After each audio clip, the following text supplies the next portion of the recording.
নমস্কার বন্ধুরা, সবাইকে স্বাগত জানিয়ে আজকে আমি ভিডিও শুরু করছি। আজ আমি বানাবো নিরামিষ মিক্স সবজি খিচুড়ি। তাই জন্য দেখুন, গোবিন্দভোগ চাল নিয়েছি 1.5 কৌটা মতো, আর এদিকে 2 রকম ডাল নিয়েছি, মুসুর ডাল 1 কৌটা আর মুগ ডাল 1 কৌটা। মুগ ডালটাকে আমি ভালো করে একটু খোলায় ভেজে নিয়েছি। এবারে আমি চাল ডালটা সিদ্ধ করে নেব। কড়া বসিয়ে দিয়েছি, এবারে আমি চালটাকে ধুয়ে নিয়েছি, দিয়ে দেবো কড়ার মধ্যে। আর দিয়ে দেবো মুসুর ডাল আর মুগ ডাল,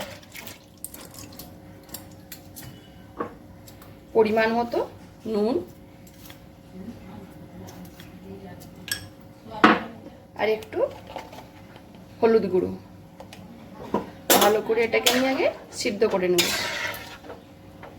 কি কি সবজি নিয়েছি দেখুন, বরবটি, গাজর, ক্যাপসিকাম, বাঁধাকপি আর মিষ্টি কুমড়ো সব ভালো করে ধুয়ে নিয়েছি। আর এদিকে মশলা নিয়েছি আদা কুচনো, টমেটো আর কাঁচা লঙ্কা, আর এদিকে নারকেল কুচনো। মশলাটা বেটে নেব।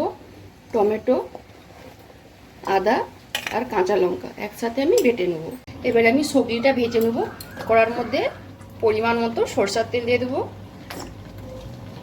ফোড়নে দিয়ে দেবো শুকনো লঙ্কা, 5 ফোড়ন আর গোটা জিরে আর তেজপাতা, আর দিব নারকেল কুচনো। ফোড়নটা আমার লাল লাল করে ভাজা হয়ে গেছে। এবারে বেটে রাখা মশলাটা আমি দিয়ে দেবো। সামান্য হলুদ গুঁড়ো আমার ভালো করে কষানো হয়ে গেছে। এইবারে আমি সব সবজিগুলো দিয়ে দেবো। গাজর, ক্যাপসিকাম, বরবটি, কুমড়ো আর বাঁধাকপি। অল্প একটু নুন দিব। ভালো করে সবজিটাকে আমি সিদ্ধ করে নিব। এর মধ্যে দিয়ে দিব ছোট ছোট সয়াবিন। খিচুড়ির সবজিটা আমার সব ভালো করে সিদ্ধ হয়ে গেছে। এবার এটাকে আমি নামিয়ে নিব। ডালটা কত সুন্দর ভালো করে সব সিদ্ধ হয়ে গেছে। এবারে এর মধ্যে ভেজে রাখা সব সবজিগুলো আমি দিয়ে দেবো। সব সবজি মিশিয়ে নিয়েছি। এইবারে আমি এর উপর থেকে 3-4 চামচ আমি চিনি দিয়ে দেবো।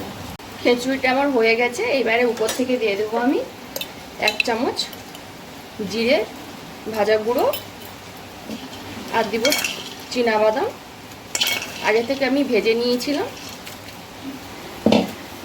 আর 2 চামচ মতো ঘি। ভালো করে মিশিয়ে নিব। নিরামিষ মিক্সড সবজি খিচুড়িটা কিভাবে বানালাম, যদি এই রেসিপিটা ভালো লেগে থাকে তাহলে অবশ্যই একবার বাড়িতে বানিয়ে খাবেন, আর আমাকে কমেন্টে জানাবেন। যেসব বন্ধুরা ইউটিউব চ্যানেল থেকে দেখছেন তারা সাবস্ক্রাইব করে দিবেন, যারা ফেসবুক থেকে দেখছেন তারা ফলো করে দিবেন। সবাই ভালো থাকুন, সুস্থ থাকুন।